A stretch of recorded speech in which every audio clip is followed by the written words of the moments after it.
Hi, everybody. My name is Diane Ponzio. I'm here representing the Martin guitar at Gear for Music in the heart of Yorkshire. And I'm really happy to be here to explain to you some things about the Martin guitar. Maybe some of you already know that the Martin guitar has this rich superlative tone and that old Martin guitars are worth hundreds of thousands of pounds. They seem to last forever. That's because of the way they're built, the materials we use, the craftspeople still lovingly make them by hand. But there's another aspect, and that is the materials and the woods and the shapes and sizes of the guitars. A little history talk first. C.F. Martin I grew up in Germany, and he was making guitars that were very unlike anything we associate with an acoustic guitar. They were small, they were gut string, and they were 12 fret. When he emigrated to America to pursue his dream of guitar making, there was an evolution of the guitar. From his early work in New York and when he moved to a little valley in Pennsylvania that looks just like Germany and began in the Industrial Revolution to start to actually manufacture guitars for the first time, we started to see a slow evolution of the guitar design.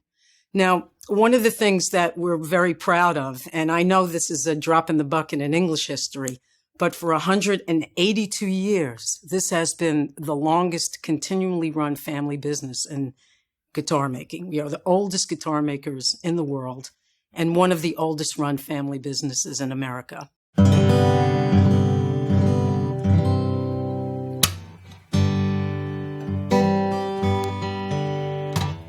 One of the first big changes in the guitar design happened in 1929. In 1929, because the guitar was very small, you might have heard the expression parlor guitar. Parlor guitars were played primarily by women in little rooms called parlors, hence parlor guitars. Gut string, big fat necks like a cricket bat. I understand cricket, you guys. 12 frets, very delicate. And there was no reason for them to be loud because women were hanging out, sipping tea and playing the guitar.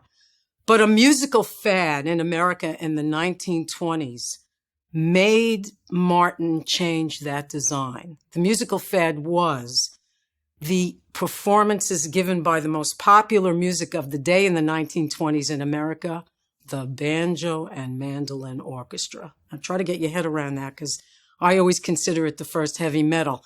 10 banjo players and 10 mandolin players going at it.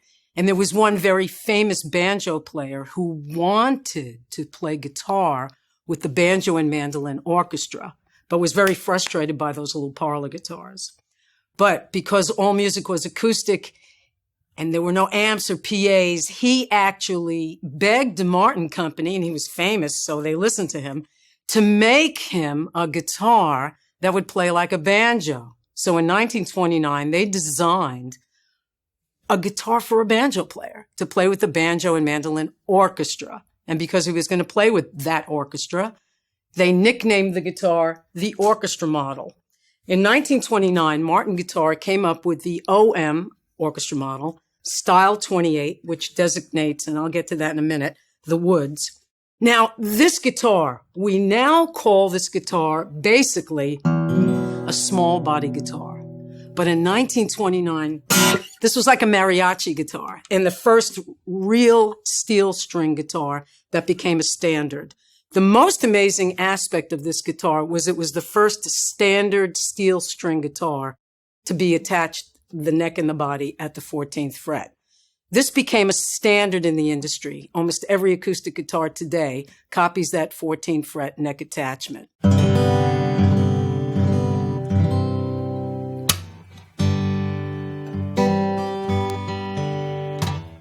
Now, 1929, when we invented this guitar, something else happened during that year. And during that year, of course, was the cataclysmic stock market crash in New York in September 1929. This was a difficult time for all manufacturers and businesses and human beings. People were waiting online to get a loaf of bread. Martin really tried very hard to stay in business by making some adaptations. We made a lot of ukuleles and we made mahogany top guitars. We cut the price in half from $50 to $25. But something magical happened during this period. And this is a really critical point to understand and very special for the UK.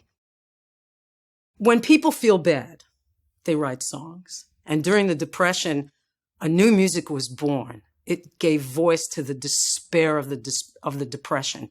This was called folk music, bluegrass, Appalachian folk, country music. And these guys were playing in massive halls without the benefit of PAs and microphones. And as balanced as the orchestra model was, it wasn't loud enough. So the country musicians approached Martin Guitar and basically asked them, can you turbocharge that? We need something, more bassy, louder, more forceful.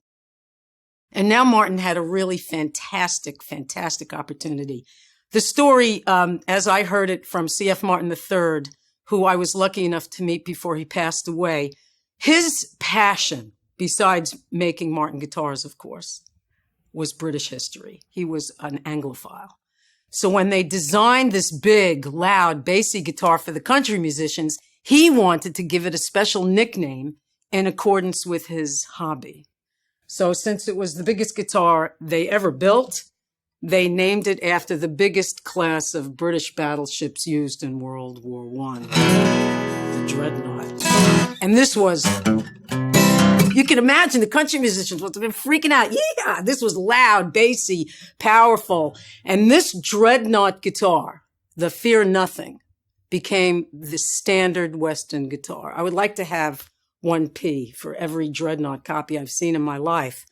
But this guitar is not a copy of anything. This is an original design from the original manufacturer.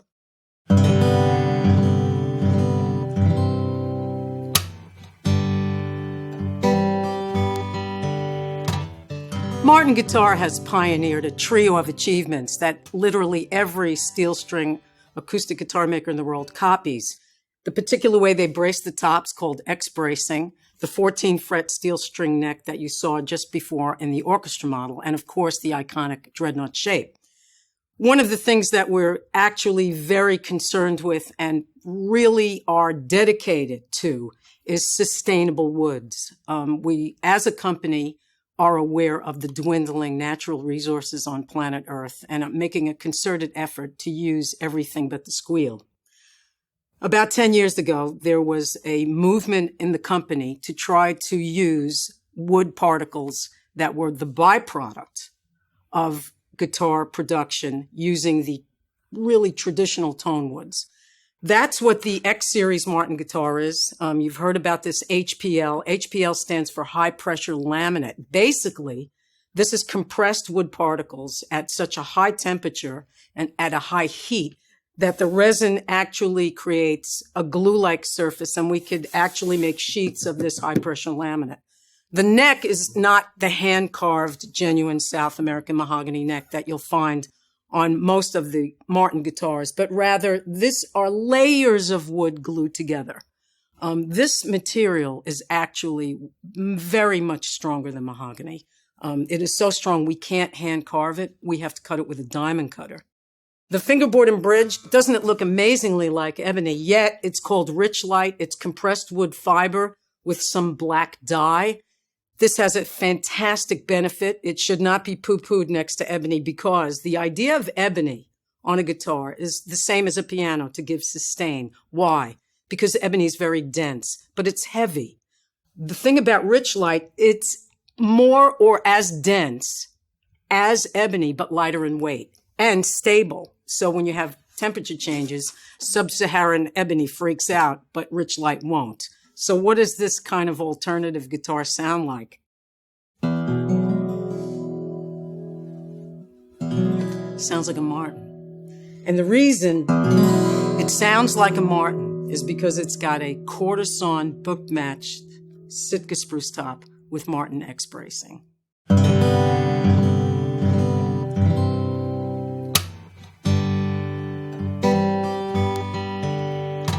Now, I'm not trying to make you crazy, but the name of this could be very daunting to look at first, and you think, come on, Diane, what is that? GPC-PA4. Let me walk you through it. Again, the letter stands for the size. This is the grand performance shape.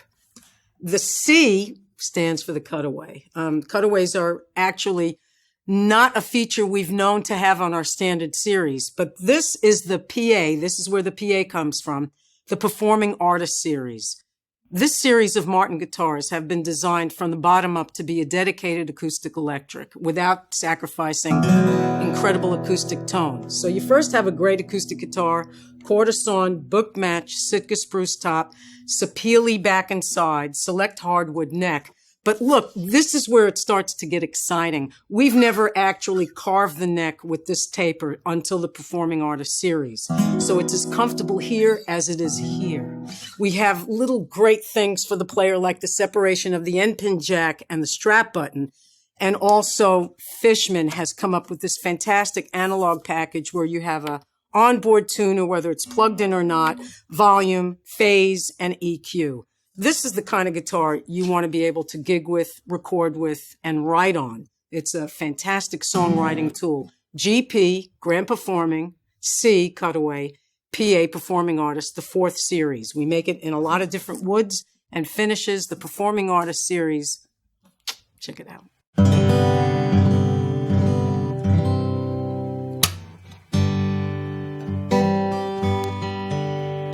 Now that you understand basically these shapes, I want to explain a little bit about the nomenclature of a Martin guitar so that when you come into Gear for Music or you go online, that you can understand what these numbers and letters mean. We name the guitars basically for 2 things, for the size and for the woods that we use. Martin guitar has historically used superlative tropical tone woods. Our favorite tone woods are rosewood, spruce, mahogany, and ebony. We also make guitars out of cherry, walnut, ash, babinga, but these very superlative traditional tone woods is something that we've always loved. Funny enough, the rumor that I heard was that 100 years ago, if you wanted to buy a Martin guitar that had a back and sides comprised of rosewood, the price would be $28. So what if you didn't have $28? Seems like a lot of money. We could sell you a mahogany back guitar for $18. Those numbers stuck as a style number. So style number 28 always means back and sides rosewood, whereas 18 always means that the back and sides are made of mahogany. The letter that you hear stands for the size. Obviously, D will always mean the fear nothing dreadnought. So, for example, if you have a D18, that means it's a dreadnought with the back and sides made out of genuine South American mahogany, whereas a D28 will be a dreadnought with back and sides out of rosewood. So let's talk about the other sizes. For example, this is an OM orchestra model. It's tight-waisted and old style. At the turn of the century, of course, the last century, the guitars were very small, and they actually were called size O.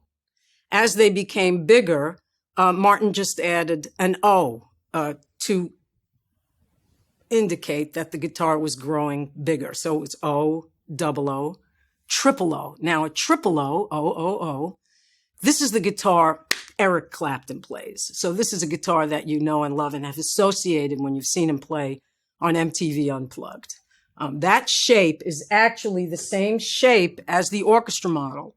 The difference being that the orchestra model is really a preferable guitar for fingerstyle players because there's a little bit more space here, width at the nut, and the scale length is just slightly longer. This is why John Mayer loves the orchestra model. He can bend the notes. Lawrence Juba loves the orchestra model. Paul Simon loves the orchestra model. Dreadnoughts, of course, have been the choice of everybody from Johnny Cash to Neil Young.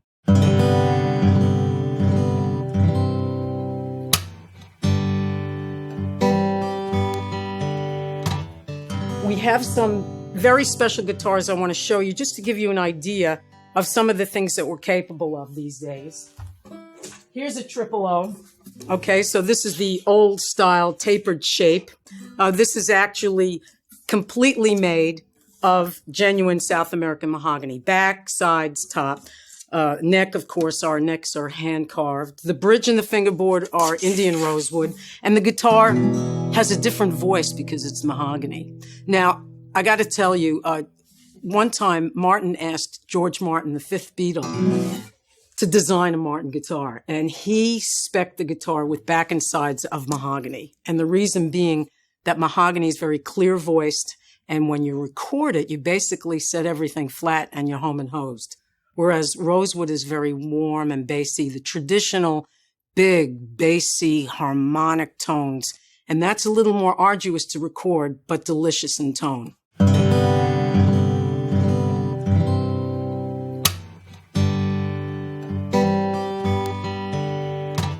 This is called a CEO 7. Now, the CEO is chairman, the chief executive officer, who happens to be C.F. Martin IV. He knows a thing or two about guitars. This is the 7th edition of his particular design. This is a fabulous instrument, genuine South American mahogany with a beautiful gloss finish, gorgeous neck shape. Check out these tuners. They're quite stunning in their old style. You've got a fabulous sunburst top, the bound on the side, ebony fingerboard and bridge, but the top is a particular kind of spruce. We have always used spruce for the top of a Martin guitar because of its straight grain. Most of our guitars feature Sitka spruce, which is from the Pacific Northwest. This guitar and this guitar feature a very coveted spruce called Adirondack spruce. It's from a different mountain chain, very close to Pennsylvania, actually, and much slower growing than some of the alpine spruce trees. People say that this is the ultimate guitar.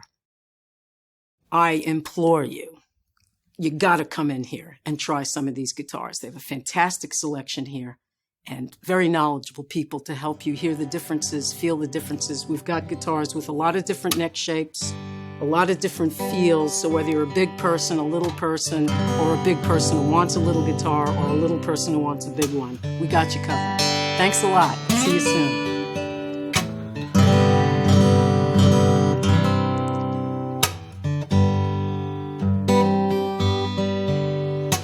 These are my special day plates. They're not for any ordinary occasion. Maybe soon we'll use them for sure, but for now you'll just have to wait.